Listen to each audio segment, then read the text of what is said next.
दोस्तों, ये एक शक्तिशाली छोटी बच्ची की कहानी है।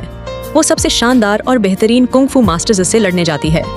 अपनी शक्तियों से वह सबको हरा देती है, तो सभी लोग हैरान होकर देखने लगते हैं। तभी एक कुंग-फू मास्टर गुस्से में पूछता है, कौन हो तुम बच्ची? बच्ची मुस्कुराकर जवाब देती है, आगे सबको पता चल जाएगा। फिर एक और कुंग-फू खिलाड़ी उससे लड़ने आई, लेकिन वह भी बच्ची का कुछ नहीं बिगाड़ पाई और बच्ची ने उसे भी हरा दिया। इसके बाद 2 और आदमी उससे लड़ने आए, लेकिन वे भी कुछ नहीं कर पाए और बच्ची ने उन्हें भी हरा दिया। यह सब देखकर सब लोग दंग रह गए।